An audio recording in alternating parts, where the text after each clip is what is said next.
అస్సాం కామాఖ్య దేవాలయానికి ప్రయాణం. ఇది వాట్సాప్ స్టేటస్. ఎవరిది? వేణుస్వామి. వేణుస్వామిది. చూడండి, నేనేం అబద్ధం చెప్పింది కాదు. సరేనా? అదే విధంగా కామాఖ్య దేవాలయంలో పోయి పూజలు చేశాడు. సరేనా? కామాఖ్య అమ్మ దేవాలయానికి పోయి పూజలు చేశారు. కామాఖ్య అమ్మవారి దేవాలయానికి ఎందుకు పోతారో మీకు ఐడియా ఉన్నదా?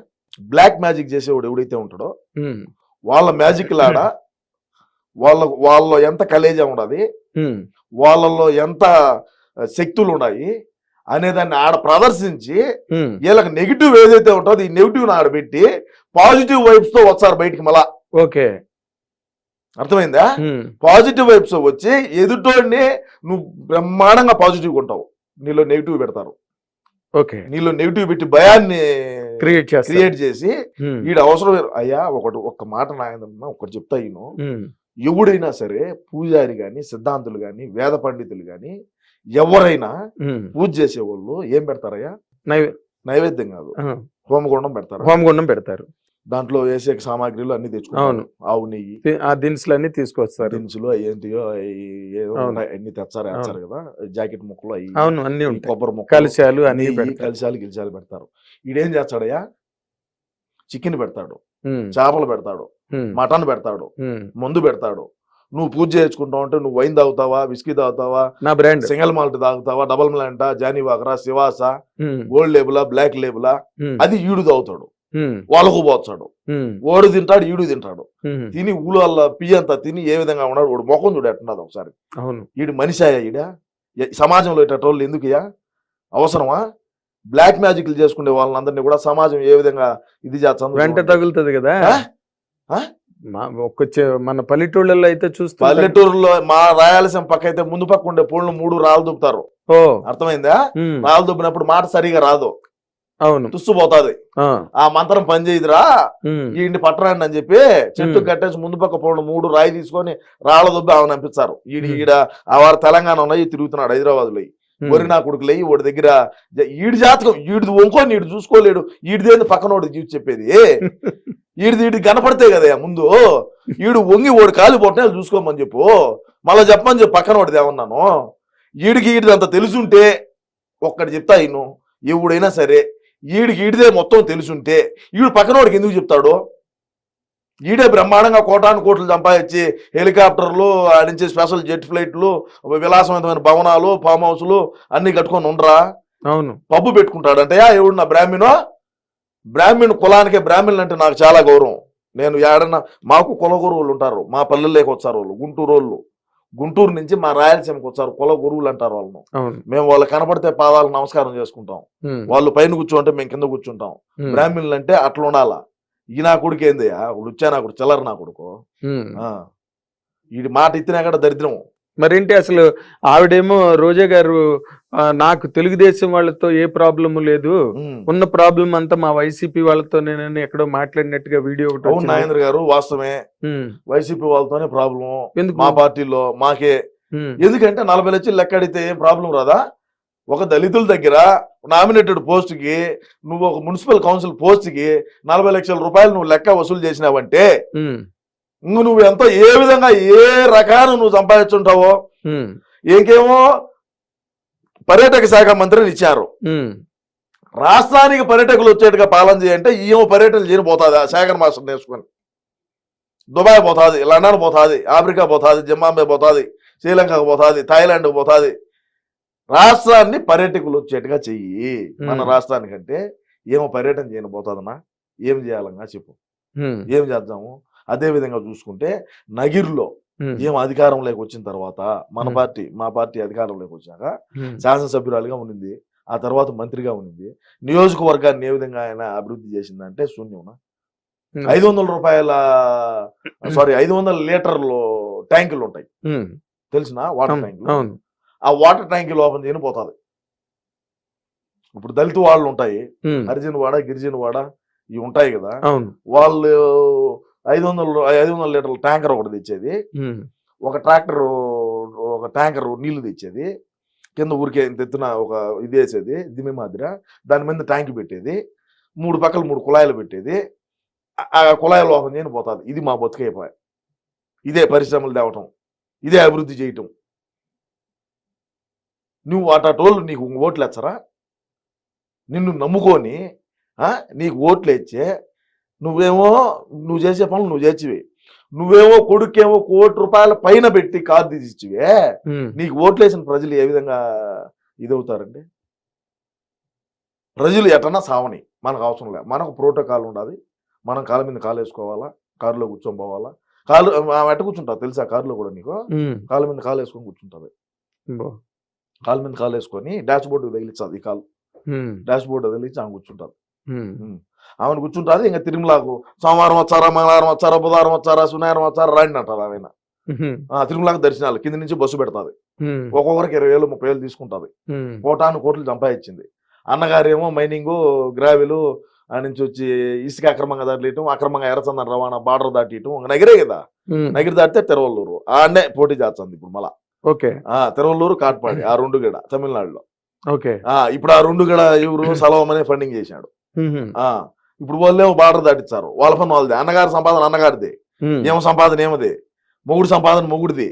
వీళ్ళు యాడ గ్రావెలు ఓనా. నీకు ఒకటి తెలిసిన, తమిళనాడుకి ఒక్క రోజుకి 300 టిప్పర్లు ధరించది గ్రావెలు మట్టి తమిళనాడుకి. ఇప్పుడు నువ్వు అపార్ట్మెంట్ కడుతున్నావు, కింద నువ్వు పిల్లర్లు వేసినప్పుడు మళ్ళా దాన్ని అంతా ఇది చేద్దా, పూడ ఇద్దా, పూడుపు కానీ మట్టి అంతా కొండలే కదా నీకు. నగిరి పుత్తూరు కాడి నుంచి ఆ మొత్తం అన్ని కొండలే కదా, కొండ ప్రాంతం. ఆ కొండకు మళ్ళీ ఇటాచీలు పెట్టి రోజుకు 300-400 లారీలు ఆ రోడ్డు బడిగా పోతా ఉంటాయి. తెలిసిన నీకు? విన్నాను. 300 లారీలు, ఒక్కొక్క ట్రక్ 30,000. రోజుకి ఎంత లెక్క సంపాదించారో వాళ్ళ అన్నగారు అర్థం చేసుకో. మళ్ళా మైనింగ్ కసర్లు ఉంటాయి. మైనింగ్ కసర్లు తెలుసా? జిప్స్ వచ్చేది ఆ ఏరియాలో ఎక్కువగానే ఉంటాయి. ఎందుకంటే కొండ ప్రాంతం కదా. వాటిని ఏమంటారంటే బెనిగిల్ రాయి అంటారు. పెద్ద పెద్ద ఉంటాయి. ఆ కసర్లో వేసినావంటే రాయి అంతా క్రష్ అయిపోయి నీకు చిప్స్ మాదిరి అంతంత ఇవి వస్తాయి అనమాట. ఇప్పుడు రోడ్డు వేసేటప్పుడు ముందు అది దోలుతారు. ఇప్పుడు ఆయన మనం రెస్టారెంట్లోనూ పాడు చూసినామంటే అది పోసుంటారు ముందు పక్క. పోసే ఆ క్రషర్ల వల్ల కూడా వాళ్ళు కన్నా పన్ను కన్నా వీడికి చిస్తు కన్నా కట్టుకుంటా ఉన్నాడు అనుకో. ఇప్పుడు రోజా చారిటబుల్ ట్రస్ట్ అని పెట్టింది. రోజా చారిటబుల్ ట్రస్ట్ ఎవడికో ఒక పూట అన్నం పెట్టిన పాప అయితే పోలేదులే. అన్నా క్యాంటీన్లో పెరిగి దుబ్బినాము చంద్రబాబు నాయుడు పెట్టినట్టు. పేదోడు అన్నం తింటే మాకు నచ్చదు కదా, మేము ఎందుకు పెడతాం అన్నంగానే. రోజా చారిటబుల్ ట్రస్ట్ కు రోజుకి 5,000 లెక్కియాలి మీరు అంటది. ఎవరిని? కసరవాళ్ళను. కసర డైరెక్ట్ ఏమైపోయి డైరెక్ట్ గానే ఇంక మళ్ళీ నడిమితుల బ్రోకర్ చేసేది ఏమే పెద్ద బ్రోకర్. ఇంక మళ్ళీ ఇంక బ్రోకర్ ఎందుక? ఏమే పెద్ద బ్రోకర్ కదా, మళ్ళీ ఇంకెందుకు బ్రోకరు? ఏమే డైరెక్ట్ పోయి కసర కాడికి పోయి 5,000 రూపాయలు నువ్వు నాకు ఇచ్చితే నేను, లేకంటే వాళ్ళ కరెంటు ఇది చేపించాలి, కరెంట్ కట్ చేపించాలి. ఎన్నో కొన్ని 100 మిల్లులు, కొన్ని 100 కసర్లు మూత వేసినారు దీనికి డబ్బు కట్టలేక. ఎందుకు గెలుచారు ఆ ప్రోగ్రామ్ లో? రోజా ఒక హరిజన్ వాళ్ళలో పోతా ఉంటే వడమాలపేట దగ్గర ఊరుగడ, నేను చెప్తున్నా నాకు బాగా ఐడియా ఉన్నది. వడమాలపేట ఊరు పేరు. ఆ వడమాలపేటలో హరిజన్ వాళ్ళలో మా ఇంట్లో గట్ట వచ్చిపోదురా అంటే ఇది ఎలక్షన్ కాదు ఇప్పుడు రాము అన్నారు. ఏంది ఇప్పుడు ఎలక్షన్ కాదు రాము, ఎలక్షన్ కాదు ఇప్పుడు రాము అని ఆ రోడ్డు బడిగా పోయింది. అదే హరిజన్ వాళ్ళకి మొన్న పోయింది. చెట్లు, కంప చెట్లు ఉంటాయి, ఐడియా ఉన్నది మీకు? వాటిని మా పక్క రాయలసీమలో సరకారు చెట్లు అంటారు. కింద బొడుగుంటది ఒక ముళ్ళు. అది తెచ్చేసారు ఊర్లో, ఏ పక్క ఆ పక్క రానీకుంటారు. అంత రెవల్యూషన్ అంత ఇదైంది. నేను ఆ బుద్ధి చెప్పిన ఆడి దాకా పోయి వాళ్ళ ఇంట్లో పోయి నీళ్ళు లేదంటే కాఫీయో లేదంటే వాళ్ళు ఇచ్చింది ఏదో ఒకటి ఒక సుక్కటి నోట్లో పోసుకోవచ్చు. ఈ బాధ లే కదా, ఈ బాధ లేదు కదా. 280 ఓట్లు ఉన్నాయి హరిజన్ వాళ్ళు. 280 మూకుముడుగా గాలి భానుప్రకాష్ నాయుడు గుద్దినారు. మరి ఇప్పుడు ఆ ఎస్సీ డాక్టర్ గారిని కూడా చంపి ఇంటికి పార్సిల్ చేశారని చెప్పి దాని మీద పెద్ద వివాదం. ఎస్సీ డాక్టర్ ఏడా? ఏదో ఊర్లోని ఎస్సీ డాక్టర్ పులివెందులలో కదా. పులివెందుల ఎస్సీ డాక్టర్ సుధాకర్ కదా, విజయవాడ, ఇది వైజాగ్. అది మాస్క్ అడిగినాడు అబ్బా, మమ్మల్ని ప్రశ్నించేట. మాస్క్ లేకంటే ఖర్చు కట్టుకోయా, పారాసెటమాల్ వేసుకో, బ్లీచింగ్ పొడి జల్లు పోతుంది. ఏందంట కరోనా. మేమేమో మా కరోనా వచ్చిందంటే అబ్బా కరోనా మంచి ప్రశ్న వేసినావు నాయన, దీని గురించి నేను ఒక 5 నిమిషాలు చెప్తా, ఏమనుకో. చెప్పాలి. రాష్ట్రంలో కరోనా వచ్చి నాకించుకొని సత్యవుడు దత్తా ఉంటే బొత్తేవుడు బతుకా ఉంటే నల్ల సంచులు ఏదో మీరు కెమెరాలు తీశారు చూడు, అట్లాంటి సంచుల్లో వేసి జిప్పు వేసి ఊరికే ఏది టమాటకాయలు కానీ ఇసిరేసారు మనసంలో, టమోటాలు ఇసిరేసిట్టు చచ్చినప్పుడు మా ఊడా ఇంట్లో నుంచి బయటికి రాడు, భయము కరోనా తగిలితే ఆడదొచ్చామనని. ఎందుకంటే ముందుగానే లండన్ పేషెంట్ అయిపోయా. సరే ఓకే బాగానే ఉన్నది. ఈయన ఉన్నాడు శ్రీకాళహస్తి బిఎఫ్ మధుసూదన్ రెడ్డి అని ఉన్నాడు, ఐడియా ఉన్నది నీకు? అంటే దేవాలయంలో ఉండే ఏనుగు బొమ్మలు కూడా అమ్ముకున్నాడు ఇండియా, వేరే విషయము, దాని గురించి మళ్ళీ మాట్లాడదాము. ఆ కరోనా టైంలో 100 మందికి సాగు కారణమైనాడా. ట్రాక్టర్లు పెట్టి ర్యాలీ చేశాడు, రాష్ట్రం అంతటా ఎవడేగిన బయటకు రాకూడదు అంటా ఉంటే ఈడు ట్రాక్టర్లు పెట్టి రతన్ టాటా ఫోటోలు, జగనన్న ఫోటోలు, ఎవరైతే 5,000 లెక్కించారో ఫ్లెక్సీ చేసేది వీళ్ళంతా దేవతలు దేవుళ్ళు, వీళ్ళు మనల్ని కాపాడినారు అని చెప్పి ట్రాక్టర్ ర్యాలీ ఊరేగింపించాడు. కాళహస్తిలో ఒక సత్యనారాయణ కోళ్ళకి ఏదన్నా బ్రాయిలర్ కోళ్ళకి ఏదన్నా వైరస్ తగిలితే అడదచ్చ ఎవరికి తపక్కన కింద పడా అంతే. ఆ మాదిరినే చేశారు కాళహస్తిలో. ఈడికి వచ్చింది కరోనా. ఎవరికి? బి మధుసూదన్ రెడ్డికి. ఇదే రాజధాని ఏం కూడు పెడతాదన్న మొగోడు ఈడే. రాజధాని ఏం కూడు పెడతాదా, రాజధాని ఏదంటే రాజధాని ఏం కూడు పెడతాదా అన్నాడు ఈ మగోడే, బిఎఫ్ మధుసూదన్ రెడ్డి. ఈ మగోడికి కరోనా వస్తే నేరుగా బెంగళూరు పోయినాడు.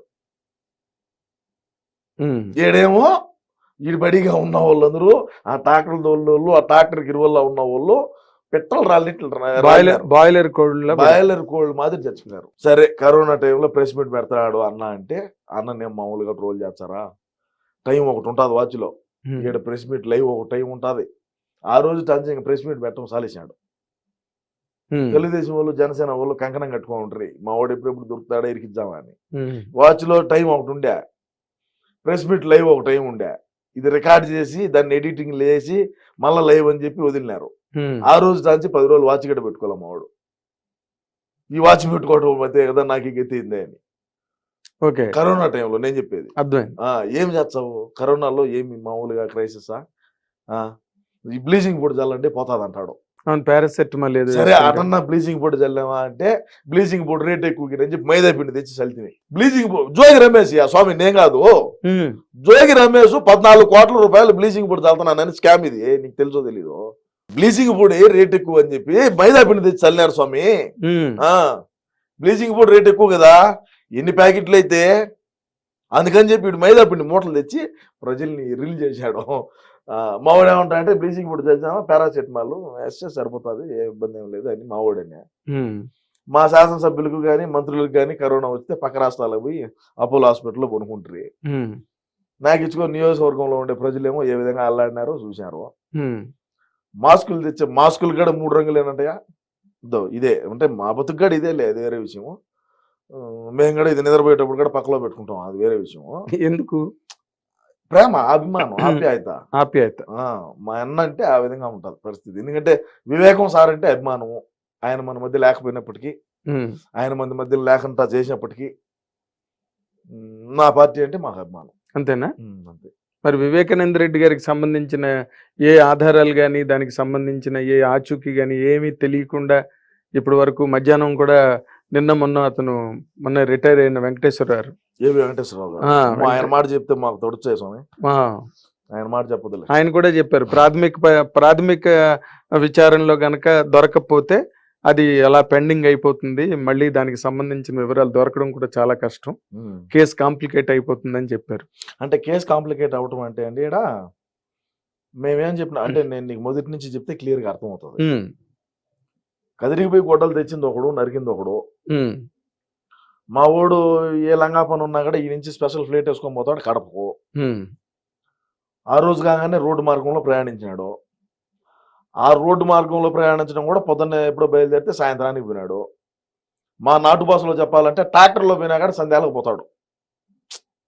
అర్థం కాలా? అర్థమైంది. హైదరాబాద్ నుంచి ట్రాక్టర్ వేసుకొని పోయినా కూడా మా ఓడి కన్నా 2 గంటల ముందే చేరుకుంటాడు కడపకు. ఓకే. మా పక్క రోడ్లు బాగలేకన్నా తెలంగాణ దగ్గర ఈ కర్నూలు, అల్లంపూర్ చెక్ పోస్ట్ దాకా బాగానే ఉన్నాయి రోడ్లు, అన్ని బాగుంటాయి, రోడ్లు బాగానే ఉంటాయి, బాగానే దొరుకుతారు. ట్రాక్టర్ అయినా వాంచుకొని పోతాడు. అవును. సరే ఆ కారు దోలిన డ్రైవర్ కూడా చచ్చిపోయినాడు, అది వేరే విషయము. అవునా? ఎవరైతే కారు దోలు పోయినాడో ఓడి కూడా హార్ట్ అటాక్ వచ్చిందని చచ్చిపోయినాడు. అంటే హార్ట్ అటాక్ వచ్చిందో ఏమన్నా కదిరిపోయి ఆయుధాలు తీశారు, మరి మనకు తెలీదు. పోయినాడు, వచ్చినాడు ఆడికి. ఆ రోజు వచ్చినాడు అవినాష్ రెడ్డి మొహం కన్నా చూస్తే నాకు ఆ రోజు అర్థమైంది ఏందో తేడాకి నేను ఇది మనోళ్ళు ఏదో చేశారా అని. సరే మనోళ్ళు ఏమంటారు, మనం ఏది చేసా మనం ఒప్పుకోం కదా. ఇప్పుడు మనం చేసిన లంగా పని అయినా కూడా ఇది లంగాకిన అంటే కాదురా ఇది మంచిదే అంటాం. అంటే మా పార్టీ వాళ్ళు అంతా ఎట్టుంటారంటే, నీకు ఒక మాటలో వాస్తవంగా చెప్పాలంటే మా పార్టీలో ఉండేవాళ్ళు ఇది రాగి చెట్టురా అంటే కాదు యాప్ చెట్టే అంటారు.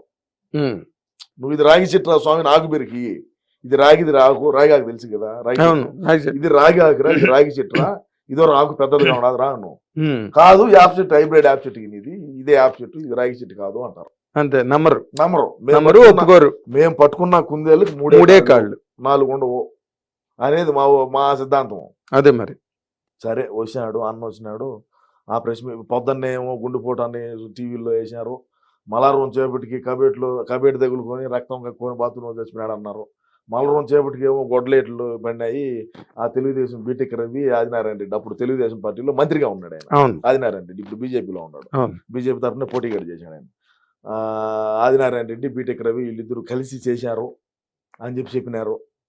మళ్ళీ ఆమెను మా ఊడు బయటకు వచ్చి పెట్టుకొని, నాకు ఆంధ్ర రాష్ట్రంలో పోలీసు మీద అంటే నాకు నమ్మకం లేదు, మన రాష్ట్రంలో నేను అధికారంలోకి వచ్చానే సిబిఐ ఎంక్వైరీ చేసి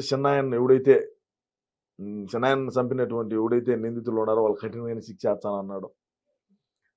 సరే శిక్ష చేస్తానని నమ్మినారు, రాష్ట్ర ప్రజలు నమ్మి గెలిపించినారు బాగా భారీగా.